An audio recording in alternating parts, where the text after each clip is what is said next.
today for history, we're starting on page 83, and we're going to begin reading about Paul Revere. Early years and business. Paul, his father called, bring me another silver bar. Paul Revere brought the heavy bar to his father's shop where it was melted and poured into molds to create beautiful teapots, cups, trays, and silverware. How do you know the silver is ready to pour? Paul asked.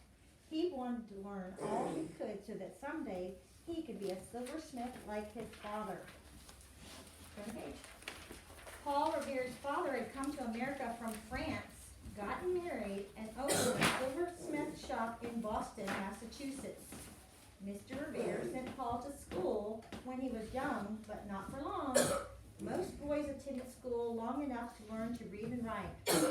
Paul became an apprentice at the age of 13. That means he helped his father in his silversmith shop. So that's what an apprentice would do. But it didn't have to be a silversmith. It could have been a printer, or like in the case of Ben Franklin, he also helped his father when he was really young as a candle and soap maker. You may think silversmiths made only jewelry, but they also made many useful items such as teapots, serving trays, and silverware. A silversmith could also be called an artist, as many of them beautifully decorated their products. Paul learned all he could until his father died, leaving him the silversmith shop and the care of his mother and 6 younger siblings. He was only 19 years old. 2 years later, Paul Revere joined the American Army and became an officer in the Massachusetts Artillery. He fought in the French and Indian War for a short time. When he returned home, he began to work on building his own silversmith business. He was most famous, we're going to go to the top of the next page, and then we'll go back and do the important words. He was most famous for his silver tea sets and spoons. He was even a dentist at times, cleaning teeth, fastening in false teeth, and selling toothpaste. Mr. Revere soon had a successful silversmith business, even though the costly British taxes were making it hard to earn a living. Alright, so in the picture they show you some of the silversmith's tools, and then they show you examples of work that he might have done. Alright, so things made from silver. Alright, now let's go back to the other page 84 and read the important words. Apprentice, a person who is learning a trade or skill. Artillery, the part of the colonial army who used cannons in battle. Old North Church, the place from which the signal was sent to warn that the British or regulars were on the move. Then the important names on the next page, 85. Paul Revere, a hero of the American War for Independence, who warned that the British were planning an attack. Sons of Liberty, a group formed to protect the rights of colonists against Britain. Boston Tea Party, an event where Boston colonists threw shiploads of tea overboard to protest high taxes. If I'm not mistaken, that was where the Liberty Kids video started. Yep. That was the very first one. They were throwing the tea into the harbor. War for Independence, also known as American Revolution or Revolutionary War. Top of the next column, Minutemen, colonists who volunteered to fight at a minute's notice. Patriots, colonists who wanted to be free from England's rule. William Dawes, the man who rode with Paul Revere to warn cities that the British were coming. Samuel Prescott joined Paul Revere and William Dawes on their ride. Henry Wadsworth Longfellow, poet who wrote Paul Revere's Ride.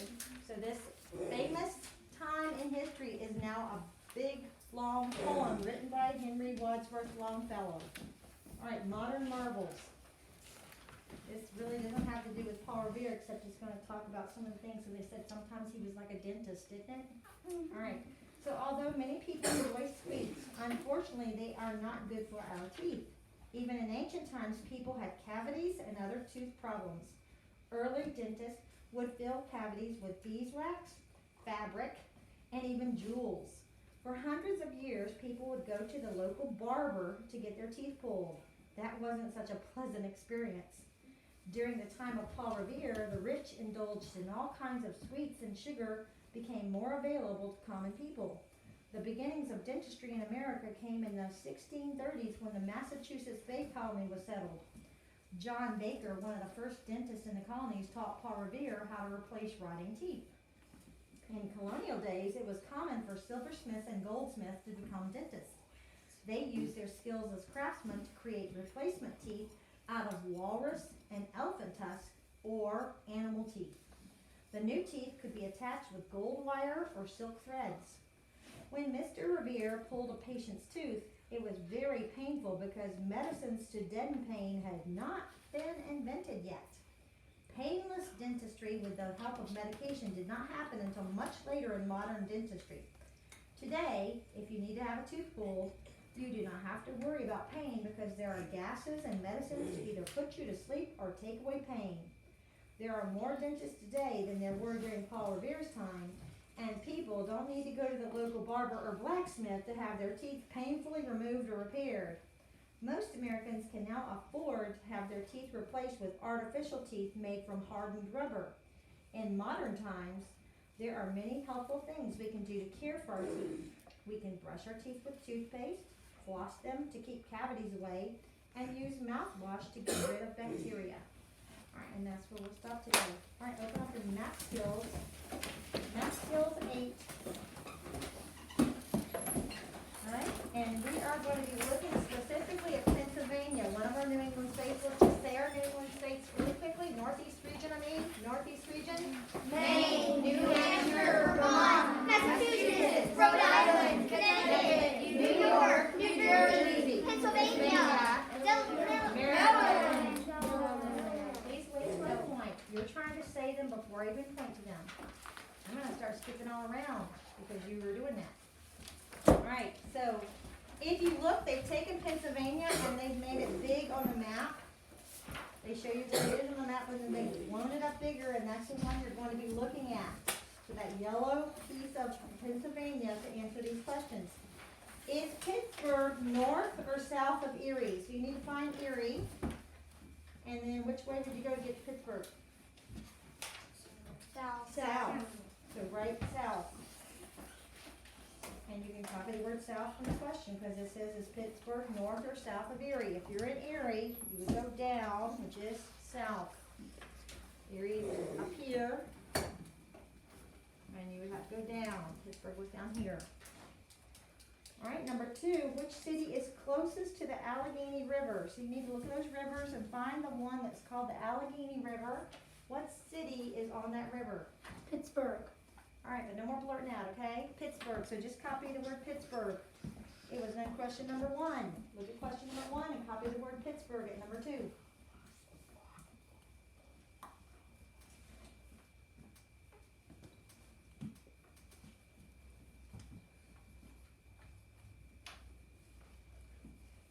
All right, and if I go too fast, let me know. Number 3, what direction would you travel if you flew from Philadelphia to Pittsburgh? So you have to go to Philadelphia. Look at the dot that represents Philadelphia, and which direction are you going to get to Pittsburgh? Adam. East. Did you go to Philadelphia first? Well, right is east. Did you go to the right? Look at your map. I don't know why you're looking around the room. You need to actually look at your map. Which direction did you go, Zeke? West. And it's not actually west. If you went straight west from Philadelphia, you would go below Pittsburgh. Abby. Northwest. It's northwest because it's to the left and up. To the left and up. You're going up a little bit. If you went straight west, then you would go right underneath Pittsburgh, wouldn't you? So northwest is what you need to put. Northwest. All right. Number 4, which city is the capital of Pennsylvania? And don't blurt out. Raise your hand. Paige. Harrisburg. And how do you know? How do you know Harrisburg is capital? Because it has a star. Yes, the city with the star, because according to the map key, the city with the star is the capital, the state capital. So copy Harrisburg. Harrisburg is the city that has a star. Number 5, how many cities are east of the Appalachian Mountains? Now, I'm sure there are really more cities, but on this map, so find the mountains. How many cities do they show to the east of the mountains? Brennan? 4. 4. Very good. So just put number 4. 4. Stop your daydreaming, please. Get your mind on what I'm saying and what you were looking at in our books. What direction would you drive if you traveled from Pittsburgh to Williamsport? So you have to go to Pittsburgh first, and then you're going to Williamsport. So what direction from Pittsburgh to Williamsport? You want to try again, Adam? Northeast. Northeast, because you're going to the right. You're going up and to the right, so that's northeast.